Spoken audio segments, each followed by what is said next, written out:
So if you're 25 and you're investing like you're 65, you're leaving money on the table. And if you're 60 and you're still YOLOing into QQQ like it's 1999, you definitely need to watch this video ASAP. Today, I'm going to give you my opinion on the ultimate age-based investment blueprint. No hype, no guessing, just simple ETF portfolios that adapt to your age, your goals, and your tolerance for risk. I'm breaking it down by decades, so your 20s, your 30s, 40s, 50s, and 60s. And we're sticking to ETFs. Low fee, diversified, and beginner-friendly. I'm Seth Moran. I spent 20 years working at investment banks and I retired as a managing director in 2024. Now, I'm not your financial advisor, so do all your own research, but the following should get you moving in the right direction. And feel free to adjust whichever portfolio as you see fit. Again, this is just a template and it's a guideline, and it's to get you thinking the right way about your finances based on where you are in life, right? So let's get to it. Investing in your 20s. So in your 20s, your greatest asset isn't money. It's time. You've got decades to ride the market's ups and downs, so you should go heavy on growth. Here's a sample ETF breakdown of a portfolio for someone in their 20s, which is tailored for higher growth. So what I would do on this is I put 40% in QQQ, so tech-driven rocket fuel. That's basically NASDAQ. I'd put 30% in SPY or VOO, tracking S&P 500. That's your core US market exposure. I'd probably put 10% in Bitcoin. It's optional, but it's spicy, and you'll get some decent growth there, potentially. I put 10% in VXUS, and I did that video on international ETFs, but this ETF focuses on an international diversification, excluding the US. And then I'd pick some target in Asia, so I'd put 10% in either KWEB or EWJ. KWEB is tracking Chinese internets, and EWJ is tracking Japan. So with that targeted exposure to China or Japan, or even 5% each, basically because you can afford to be aggressive. NASDAQ has the exposure to high growth tech, so I would actually be heavier here. And this is the only portfolio throughout the video that I'm actually heavier in NASDAQ. And the S&P has averaged over 10% returns long term, so if it dips, great, you've got time to buy the dip again and again. Investing in your 30s. So now you're making a bit more money, maybe starting a family, moving into a bigger apartment, maybe you bought your first house, and your appetite is kind of aggressive, but like slightly tame. But let's bring it back a bit. But still, growth matters to you. And you're starting to think about preserving some of that capital too as your life continues and you get older, and you may even start to have a bigger family. So a sample 30s portfolio is really focused on balanced growth. So in this one, I'd put in about 35% into SPY or VOO, and that gets you, again, that solid US core. And then I'd put a quarter of it, so 25% in QQQ, so you're keeping that growth engine alive. Bitcoin is so in front of everybody. I know I wouldn't go crazy with it, but again, 10% Bitcoin, it's optional. It's still got time to grow. Some people calling for $1 million a coin, and if it does, you got 10% of your portfolio exposed to it. So again, I would put 10% in VXUS. You still get that global reach.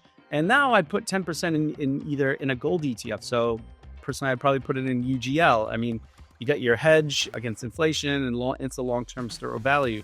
And right now, central banks are gobbling that puppy up. So gold's still pretty attractive. Then I'd be looking at TLT, which are bonds basically, but longer-term bonds. So I'd add some of that bond ballast. This setup keeps you growing, but starts adding a bit of stability and protection. So investing in your 40s, this is your midlife. This is where the crisis happens. This is where you get the little red sports car. You kids are, getting into middle school, maybe higher elementary school. And this is where you start thinking, okay, let me try to bring some safety into this a little bit. I've got kids' education coming up. We've got some big things that I want to make sure that I have enough planned out for, that if they come up in life, I'm not screwed at the end of the day. So essentially with this profile, you've got less tolerance for risk. You're still building, but you really can't afford a portfolio that drops 30% without losing a lot of sleep. So with a sample 40s portfolio, you're going to be focused on growth, yes, but also now you're adding a bit of defense, okay? So with this one, you're looking at 30% in S&P, so either SPY or VOO. Those are the two that I look at the most. That's going to give you your reliable equity backbone, okay? Then I'd put 15% in QQQ, so that NASDAQ, we're going to trim a bit, but we're still going to have it. Again, I'm going to maintain my international exposure with 10% in VXUS. I'm also going to be keeping the gold hedge, so 10% UGL is what I'd be looking at, and I would increase my bond exposure from 10 to 20% in TLT. I'd be building up my bond stash. So then I'd put 15% in cash, or cash-like ETFs, or high-yield savings account, or even shorter duration bonds. You now focus on protecting capital, really, without killing your growth. So when you're investing in your 50s, well, retirement is near, right? So you need to start defending your portfolio while still trying to make it work for you. So you can't focus on a full-on drawdown. This is about wealth preservation and income generation. So a sample 50s portfolio is preservation and income focus. So with that, I'd be looking at 25% in S&P, so SPY or VU again. I'd stay with the blue chips. I would have 10% exposure now in NASDAQ. It's lower exposure again, but it's not zero. I would still have 10% exposure in VXUS. That's for my diversification.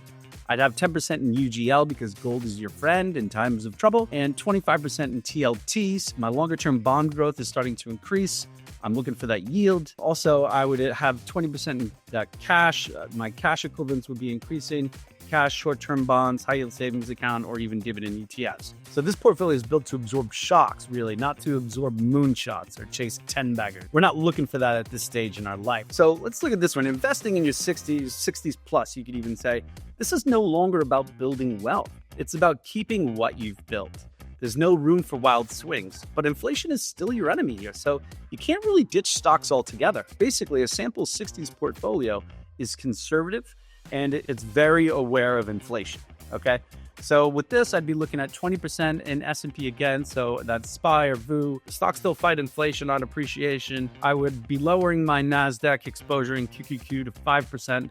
It's a small growth slice, but you're there. If it starts to blow up, you get some exposure. Again, I'd have 10% into gold, so I'd be looking at UGL. It's a hedge and a hard asset all at the same time. Then I'd be looking at TLT. I'd be increasing my stake in TLT, which is the longer-term bond ETF. I'd be looking at these income-producing bonds. That's what I'd be looking for. I'd have 35% of cash or cash equivalents or short-term bonds, high-yield savings account, or CDs. I mean, at this age, I'm looking for no risk and no stress, okay? But at this age, your money still has to work for you. You can't just be sitting on the sidelines. People are living longer and longer and longer every decade. So you might have another 30, 40 years to go. So you can't just leave your cash on the sidelines and let it deteriorate from inflation. That's all I'm saying. You don't need a PhD or a hedge fund background to invest smartly.